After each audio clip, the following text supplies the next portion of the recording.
2 Timóteo, capítulo 3. Peço que você acompanhe com reverência a leitura da palavra de Deus a partir do versículo 14.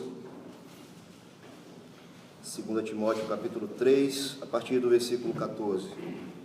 Diz assim a palavra do nosso Deus: Tu, porém, permanece naquilo que aprendeste e de que foste inteirado, sabendo de quem o aprendeste, e que desde a infância sabes as sagradas letras que podem tornar-te sábio para a salvação pela fé em Cristo Jesus. Toda a Escritura é inspirada por Deus e útil para o ensino, para a repreensão, para a correção, para a educação na justiça, a fim de que o homem de Deus seja perfeito e perfeitamente habilitado para toda boa obra. Meus queridos, quando chegamos no seminário, ou mesmo no período de preparação para vir ao seminário, uma coisa em comum que nós temos: ficamos atentos a qualquer indício de conselho que possamos receber. Buscamos os bons conselhos. Quando chegamos no seminário, ficamos atentos a conselhos de professores, pastores ou alunos mais experientes. E eu penso que, ao iniciarmos a vida no ministério, nos comportaremos dessa forma também. Estaremos atentos ao mínimo conselho, ao bom conselho que pudermos receber. Se pudéssemos sintetizar a maioria dos conselhos que recebemos, a quantidade de conselhos bons que recebemos, qual seria essa síntese? Qual seria esse conselho de forma sintetizada? A palavra de Deus hoje nos coloca diante de preciosos conselhos. Conselhos aqui de um velho pastor a um jovem pastor. Conselhos de alguém que já havia passado por situações de diversas naturezas. Alguém que já havia enfrentado oposição por parte dos judeus, oposição por parte de lideranças políticas, lideranças religiosas, alguém que já havia enfrentado a prisão, naufrágio, fome, alguém que já havia vivido muito bem, alguém que já havia tido muitas experiências, sobretudo na vida ministerial. E é óbvio que nós estamos falando aqui do apóstolo Paulo.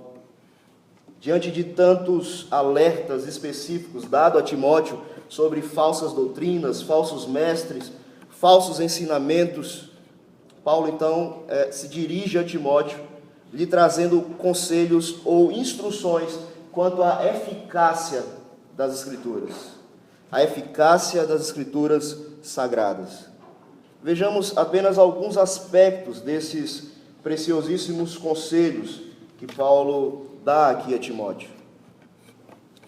Num tom imperativo, contrapondo não apenas o que diz o versículo 13, mas todo o capítulo 3, Paulo diz no versículo 14: Tu, porém, Timóteo, permanece naquilo que aprendeste. E por que contrapondo todo o capítulo 13? Ele começa falando que nos últimos dias, no capítulo 3, sobrevirão tempos difíceis. Os homens seriam egoístas, avarentos, jactanciosos, e no versículo 4 diz que eles prefeririam prazeres do que agradar ao Senhor, prefeririam os prazeres do que ser amigo de Deus. E aí no versículo 13 Paulo diz: os homens perversos e impostores irão de mal a pior, enganando e sendo enganados. Antes um pouco Paulo fala sobre a experiência dele com o sofrimento por causa do Evangelho. E Paulo diz assim: todo aquele que buscar servir ao Senhor, que buscar ser fiel ao Senhor, todos aqueles que querem viver piedosamente em Cristo Jesus, serão perseguidos, sofrerão. Aqueles que não quiserem sofrer, fugirão do sofrimento, fugirão das dificuldades da caminhada cristã e serão enganados, porque eles procurarão enganar. E esses são os homens perversos. E aí Paulo se dirige a Timóteo e diz: você não, Timóteo. Você deve permanecer naquilo que você foi treinado, naquilo que você vem aprendendo desde a infância. Permaneça firme nas Sagradas Escrituras. E aí ele diz: elas é que podem tornar-te sábio para a salvação pela fé em Cristo Jesus. Não há nenhuma outra fonte, mediante a fé em Cristo Jesus, que pode aperfeiçoar o homem para a salvação. Não existe. Em Efésios, no capítulo 2, versículo 8, Paulo diz: porque pela graça sois salvos mediante a fé. E em Romanos 10, 17, ele diz: e assim a fé vem pela pregação, e a pregação pela palavra de Cristo. O conselho que Paulo dá a Timóteo: permaneça firme, Timóteo. Não se deixe abalar pelas adversidades que certamente virão. Permaneça firme nas Escrituras Sagradas. E aí ele justifica o porquê Timóteo deve manter-se perseverante. A palavra que Timóteo havia aprendido e estava sendo instruído não provinha dele mesmo, não provinha de sua mãe ou de sua avó, não provinha do próprio Paulo, mas do próprio Deus. Olha o que diz o versículo 16, o início: toda a Escritura é inspirada por Deus. Toda a Escritura. O adjetivo usado aqui traz a ideia de totalidade. Toda a Escritura é inspirada. Não há margem de erro. Não há nada que possa ser descartado. Ouvi alguém dizer, na época em que eram escritos, na época em que aqueles que eram iluminados por Deus, aqueles que recebiam a Escritura, os profetas e os que escreviam aqui, a tinta era muito cara, a pena era muito cara, o papel era muito caro, então nada que está escrito aqui é por acaso. Mas é mais que isso.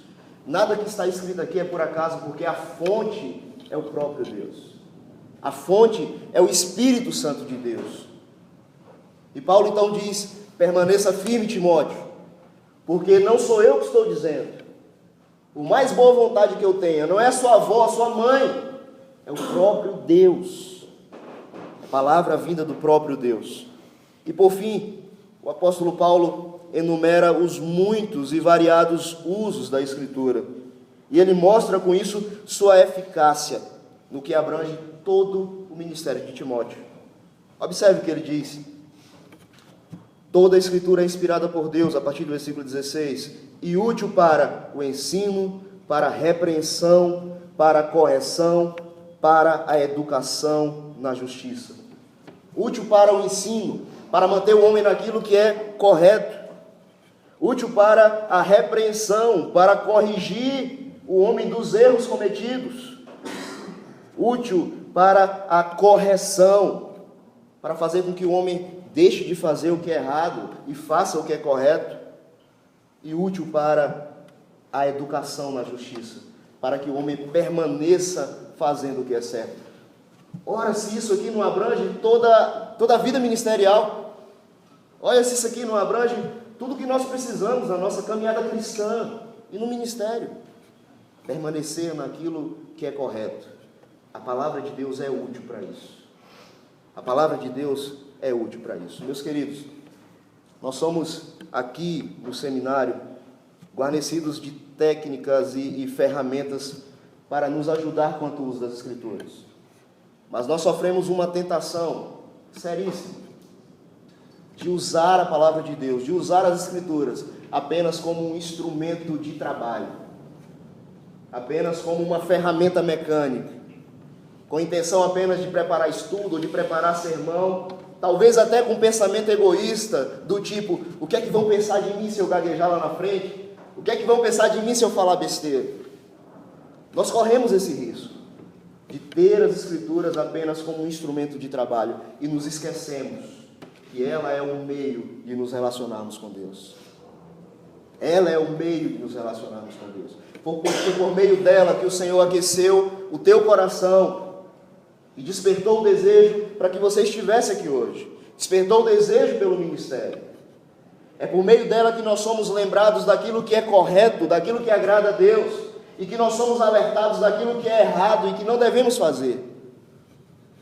Portanto, estes conselhos são propícios a nós hoje, servem para nós hoje. Permaneçam firmes naquilo que vocês aprenderam desde tempos atrás. Permaneçam firmes no relacionamento com Deus. Não desprezem a vida devocional de vocês. Por mais tentador que seja, não desprezem a vida devocional de vocês.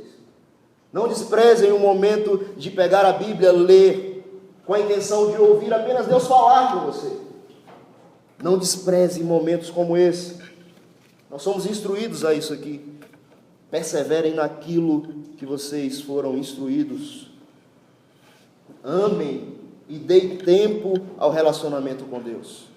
Amem estar com Deus. A Escritura Sagrada é infalível, é inerrante e é eficaz.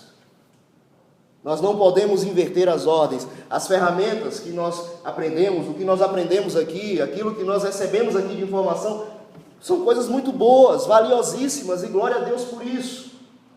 Mas todas estas coisas estão paramentadas ou estão basiladas nas Escrituras.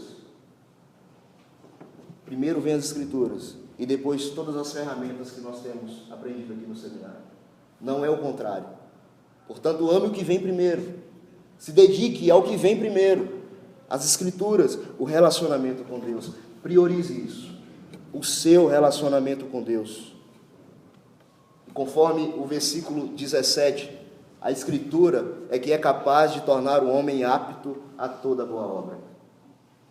A partir do momento que você prioriza o seu relacionamento com Deus, prioriza um bom relacionamento com a palavra desse Deus, isso vai refletir na forma que você trata o professor em sala de aula, isso vai refletir na forma que você trata o colega em sala de aula, isso vai refletir na forma que você se responsabiliza e se propõe a fazer os trabalhos propostos, isso vai refletir na sua fidelidade, no seu compromisso nas tarefas aqui no seminário. Se atente ao que vem primeiro. Se atente à sua vida de relacionamento com Deus. Priorize isso. Que o Senhor possa nos abençoar.